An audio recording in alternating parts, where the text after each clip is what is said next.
All right, today we're diving into something that is totally shaking up the world of computer graphics. It's called 3D Gaussian Splatting, and it's all about a wild new way to render reality, like right now in real time. I mean, seriously, what if you could just snap a few photos of anything, really, and instantly turn it into a 3D world that you could just walk around in? For years, that's been the dream, right? The holy grail. The problem? It's always been painfully slow. We're talking days of your computer chugging away. Well, it looks like that whole era of waiting might finally be over. So let's back up a bit. To really get why this is such a game changer, we need to talk about the huge problem that researchers have been banging their heads against for years. Okay, so you had these older methods, right? The big one was called NeRFs, or neural radiance fields. And don't get me wrong, they could create these stunningly beautiful photorealistic scenes. I mean, jaw-dropping stuff. But here's the catch. They were powered by these giant, heavy neural networks, and that meant they were slow, like not just a little slow. We're talking hours, sometimes days, just to train one scene. So yeah, cool for a research paper, but for anything you'd actually want to use, pretty much a non-starter.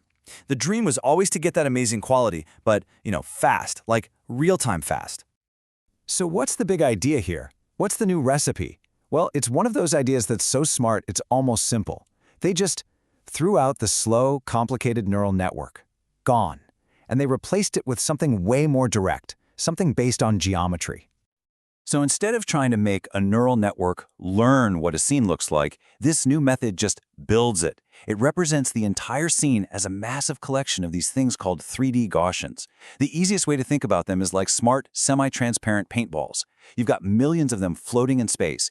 Each one has its own specific location, its own shape, its own color, and even its own level of transparency.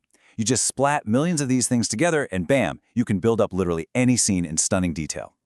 But wait, there's another really clever trick here for making things look real. You know how a shiny object, like a car or a puddle, changes appearance depending on where you're standing? It reflects light differently. Well, to capture that, each one of these little Gaussian paintballs has this built-in ability called view-dependent color. It's done with a fancy technique called spherical harmonics, but all you need to know is that it lets each blob change its color based on your viewpoint. It's like giving every single paintball its own little brain to mimic how real light works.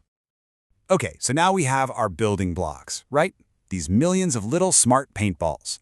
But how in the world do you go from a bunch of regular 2D photos to this complex 3D scene made of Gaussians? Let's break down how that whole pipeline works. It's actually a super clever and efficient process. You start with the obvious, a bunch of pictures of something taken from different angles. Then it uses a pretty standard computer vision trick to create a rough 3D skeleton of the scene. They call it a point cloud. After that, it converts all those points into our 3D Gaussians. And finally, the magic happens. It optimizes everything to make it look perfect. All right, step one. The system uses this well-known technique called structure from motion. Basically, it's like a detective. It looks through all your photos and finds thousands of points that match up. Like the corner of a sign or a specific leaf on a plant that it can see from different camera angles. Once it has all those matching points, it does a bit of math to figure out where they are in 3D space. What you get is what they call a point cloud. Honestly, it looks kind of like a ghostly 3D sketch of the scene. It's sparse, it's not detailed, but it's absolutely crucial. This point cloud becomes the starting blueprint, the foundation where all of our 3D Gaussians will first be placed. Okay, this is where we get to the really, really cool part, the secret sauce. We have our initial rough cloud of Gaussians. So how does the system turn that into something that looks perfectly real? This is where the magic really happens. And here's the key takeaway, the big departure from the old ways. There's no heavy neural network grinding away. Instead, it's a much more direct, geometric process. The system constantly takes a look at the scene that's building, compares it to the original photos, and asks, how can I make this better? Then it just nudges all the millions of Gaussians, tweaking their position, their size, their color, their transparency, to make the rendered image a better match. And the way it does this is super clever and adaptive. This is so smart. The system is always checking its own work. If it sees a spot that looks a little blurry or is missing some detail, what it calls an under-reconstruction, it just finds the nearest Gaussian and clones it to fill in the blank. On the flip side, if it sees a Gaussian that's gotten way too big and is making a whole area look blotchy and over-reconstruction, it just splits that big one into two smaller, more precise ones. It's this constant, automatic process of cloning and splitting that builds up all the fine detail. Okay, so the theory sounds amazing, right? But does it actually work? Does this new recipe deliver on that huge promise of top-notch quality and mind-blowing speed? Well, let's look at the numbers, because honestly, they're pretty dramatic. Just look at this. Training time.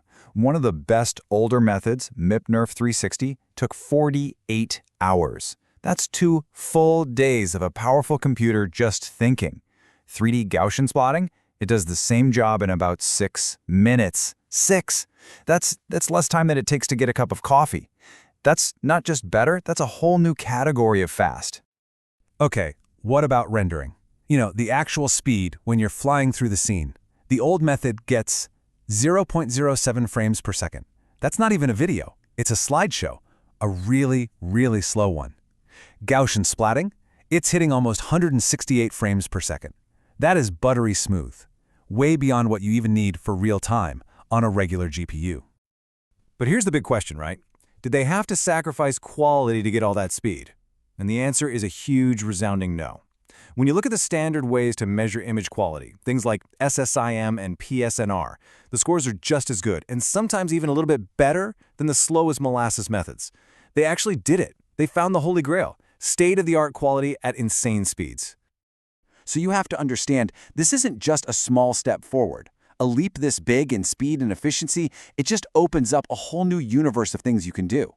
So let's talk about it. What does this actually mean for the future? I mean, think about it. The ability to capture reality this fast, it changes basically everything. Imagine putting on a VR headset and walking through a real place that someone photographed just a few minutes ago. Or engineers being able to create instant digital twins of a jet engine or an entire building site. This is going to completely change visual effects, video games, architecture, you name it. Any field that wants to bring the real world into the digital world just got a massive superpower. So, for the first time, really, we have a tool that lets us digitize the world around us with unbelievable quality and at unbelievable speed. It's a fundamental leap that puts this incredible power into the hands of so many more creators. Which leads to the final, really exciting question.